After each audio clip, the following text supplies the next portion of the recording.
Sub sa inyo mga katropa peace, may karak here. May mga nakita ako, tataka ako bakit ngayon pinagko-compare nila ang Nintendo Switch tsaka Steam Deck. Samantalang mas maganda naman talaga ang Steam Deck. Ang problema lang is mabigat siya compare dito sa Nintendo Switch. Pag-usapan muna natin si Nintendo Switch.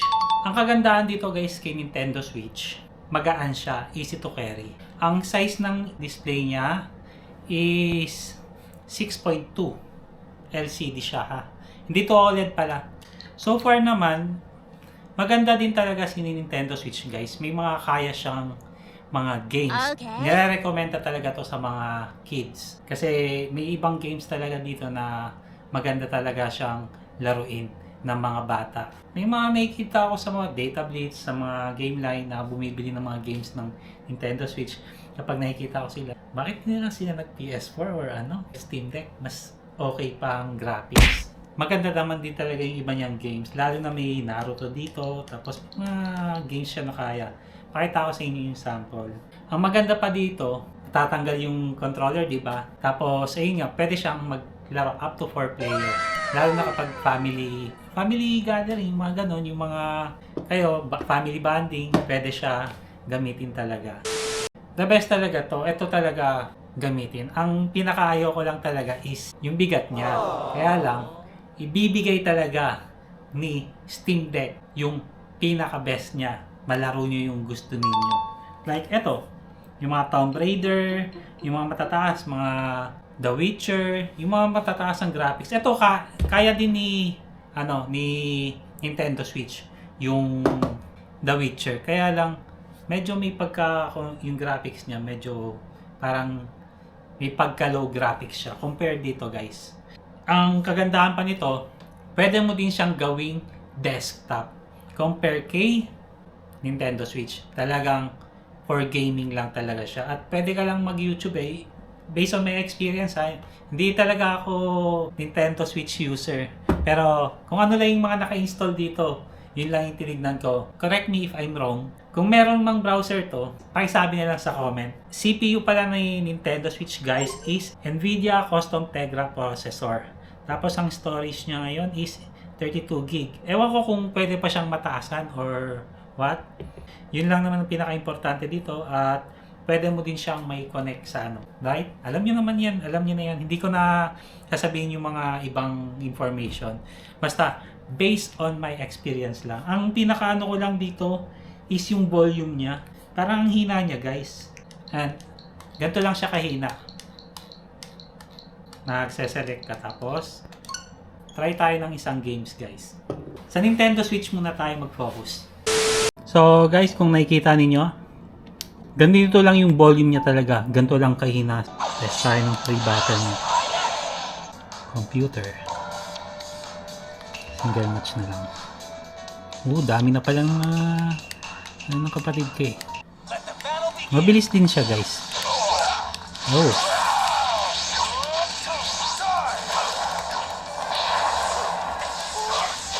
Ganito yung mga kaya niya guys. Di ko alam. Yun, substitution jutsu.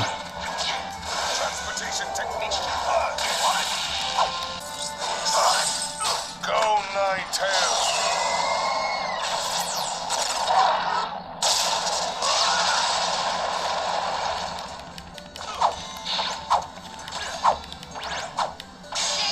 Yan.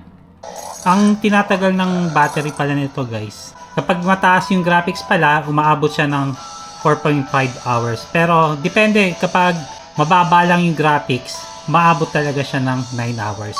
So ito, for sure, isa to sa matataas na graphics. 4.5 hours kaya nito. So sa isa naman tayo. So ito naman si Steam Deck. Ang pinaka gusto kong game sa kanya ngayon is Tomb Raider. Sige, sa mataas na tayo na graphics. Ito. Mataas graphics nito. Para makita nyo kung ano yung difference ni Steam Deck tsaka ni Nintendo Switch. Okay? Kaya niyang itakbo 60 frames per second. Bali pala ito, si Steam Deck, 7nm AMD APU. Zen 2 siya. Tingnan nyo naman yung graphics. Talagang lively. Tapos ang RAM niya is nasa 16 gig. yung RAM niya. Takbo niya.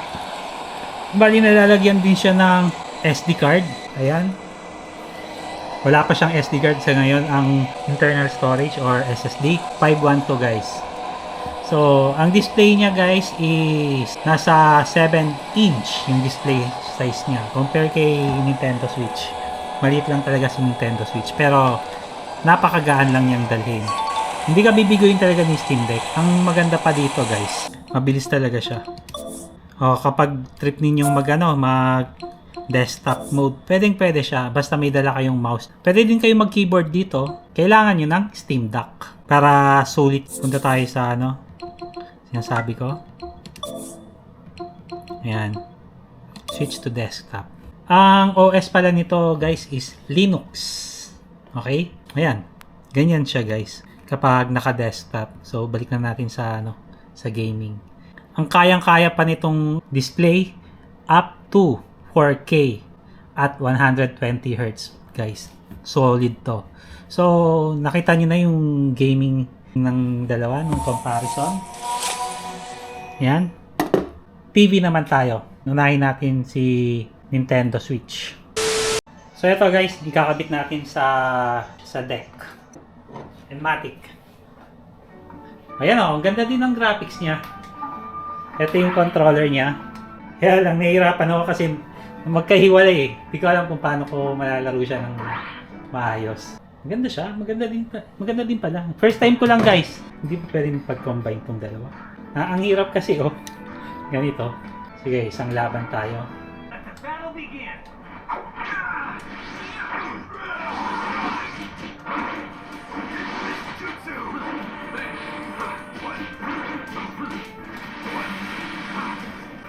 Maganda siya.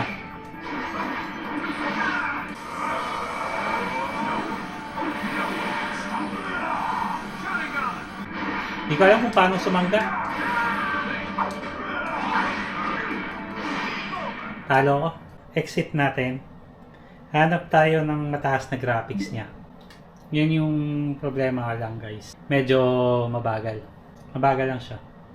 Kung may game card lang ako na Witcher 3, at least may pakita ko sana sa inyo guys na ayan o, yung graphics niya dito, tapos yung frame rate niya is 30 frames. Tingnan niyo yung mukha ni Sifu.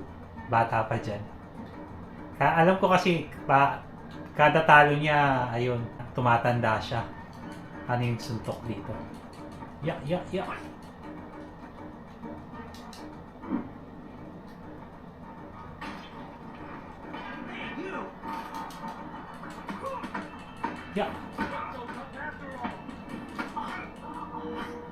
Ayun. Ayoko na ipatalo. Medyo naglalag siya guys. Kaya kailangan ko na i-close. Ganyan siya guys. Okay? Ito katatapos ko lang itong game na Inside eh. Ito guys ang Nintendo Switch. Okay? Family bonding. Kalaro yung bata. Pwede ito guys. Kasi hindi masyado siyang brutal. Compare sa Steam Deck, maraming games doon na hindi pwede sa mga bata talaga. Kasi, syempre, may mga nakikita kayo doon more on talaga. Rage, yung mga galit. Talagang may mga story talaga na hindi pa pwede sa mga bata. Yung pwede sa mga bata is Mega Man. Ganun ba? Di ba? Ito naman tayo kay Steam Deck. Ikakabit na natin siya sa docking niya. Bali, hindi siya wireless. Naka-wired siya. Ikakabit ko siya sa docking niya. So, here we go. Ganito ang graphics ni Steam Deck sa TV. Ang gamit natin, PS4 controller. So, ang TV natin is 50-inch. Yan. Nakita nyo yung graphics nyo. Parang pang PS5. Or PS4 pa rin naman. Medyo may konting pixelated lang siya. Pero the rest, tingnan nyo naman guys. Yung mahangin, environment, diba? Okay siya.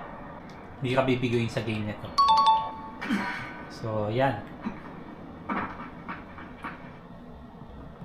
Yan ang Dying Light. Sa volume niya, okay siya. Tapos, sa paglabas ng init, compare sa Nintendo Switch, okay si Nintendo Switch sa paglabas ng init dun sa heatsink. Si Steam Deck, obviously na yan talagang malaki ang ilalabas niya na init para maibigay sa'yo yung magandang graphics na gusto mo. Siyempre, kapag hindi lumabas yung init na yon, di ba? Pag nag-stuck yun sa loob ng maglalag na yung gaming ninyo. So, yan si Steam Deck. Pag ginawa mo siyang PC, pwede siya maging parang dual monitor siya. So, ganyan siya guys. Ayun o.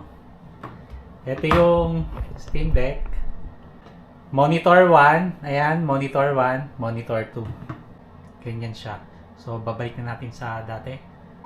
Kung gusto ninyo ng portable na gaming, para sa akin, Steam Deck ako. Kasi pwede ko din siyang gamitin as computer talaga. Pwede mong lagyan ng Windows 10, Windows 11. Basta kailangan mo lang i-set up SD card mo. Yun yung maganda.